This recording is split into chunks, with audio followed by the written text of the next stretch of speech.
What's up, y'all? Good morning. Today is Saturday, 165 on the calendar. We are live wire running some errands, heading out to storage, taking the long route. So if you would be so kind, tune in really quickly. We're going to be dealing with a very popular topic today, strengths and weaknesses. Not going to get too deep into it, but I just want to give you a quick word of encouragement and give you some just a reassurance on strengths and weaknesses. Number one, we all have strengths and we all have weaknesses. Okay, no one knows everything. No one is all-knowing. No one has infinite knowledge on every subject. Nevertheless, you do have strengths and you do have weaknesses. And so the wise individual, the person who moves in truth, the person who moves in skill, understands that he's got strengths, and then he must find other individuals that make up for his weaknesses. All right? Or you may have an area that you're weak at. Or you may have an area that you are not developed in. All right? That doesn't make you a bad person. It doesn't make you a person that is of lack. All that makes you is a person who is 100% sure of self. All right? So don't get down in the dumps. Don't beat yourself up because you have a weakness. Everybody has a weakness. The key is, are you moving and are you operating in your strength? And that's where it takes self-examination, studying self, understanding who you are, what you're good at, and what you're not good at. And guess what? Just because you can do something doesn't mean that you are strong at it. You may be a visionary. You may be someone who's good with numbers. You may be someone who is good with their hands. Okay? Versus someone who is not a good speaker. Someone who is not a person who is good with numbers. And so now, does that mean that you can't put together a budget because you're not good with numbers? No, all that means is you can function at that level, but it's not necessarily your strength. Your strength is where you are exemplary at. Your strength is where you exceed expectations at.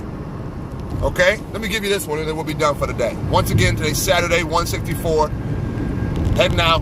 Your strengths are your dominant way of thinking and behaving. How you feel consistently. For example, you may be strong at being optimistic, right? And you have dominant patterns of optimism, seeing the best in everyone. That may be what you're strong at. And these things come what? Naturally to you. They're part of your DNA. You're not intimidated when it comes to bad situations. Why? Because one of your strengths is being an optimist or being a positive thinker, positive attitude. Okay? And watch this. And as you cultivate those strengths, you grow, watch this, exponentially stronger in those categories. That's why you have people that say, double down, triple down on your strengths in the areas where you are strong at, because they will be what? Exponentially more beneficial to you and for you. Now here goes your weaknesses. Your weakness drains you. Let's say it again.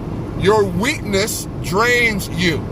Meaning that no matter how much time you spend working at it, you don't really improve at it. I'm going to say it again.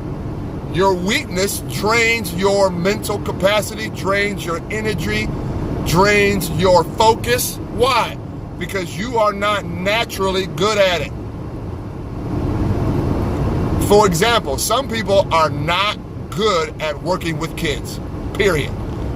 And no matter what they do, they become drained. Having to be patient with kids, having to listen to kids' questions. And guess what? That's okay. Just know you. Know yourself. Okay? Don't get caught up in trying to, quote unquote, work on your weaknesses when those weaknesses are going to exponentially drain you versus working on your strengths, which do what? exponentially grow your productivity. All right? Strengths and weaknesses. Know the difference. Spend time, watch this, cultivating your strengths, developing your strengths, and understand your weakness. All right? Knowing your weaknesses doesn't mean that you spend 5, 6, 7, 8 hours a day trying to develop your weaknesses. It is what it is. Now, you must become apt in those areas of weakness. Like I said before, if you're not good with numbers, you have to at least be able to put together a budget, at least understand your checkbook, at least understand basic numbers, adding, subtraction, multiplication, division. But does that mean you become a certified accountant? No. It just means that you become apt. You become an individual who understands how numbers work. But that doesn't mean you can become proficient. All right? This is your man Earl, signing off. Day 165 on the calendar, Saturday the 13th. Heading out to storage, taking the scenic route. God bless you. God keep you.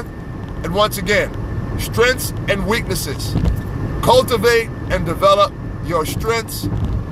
Understand and become proficient in your weaknesses. Not a genius level, but understand basic principles in your areas of weakness. God bless you. God keep you. This is your man Earl. Peace.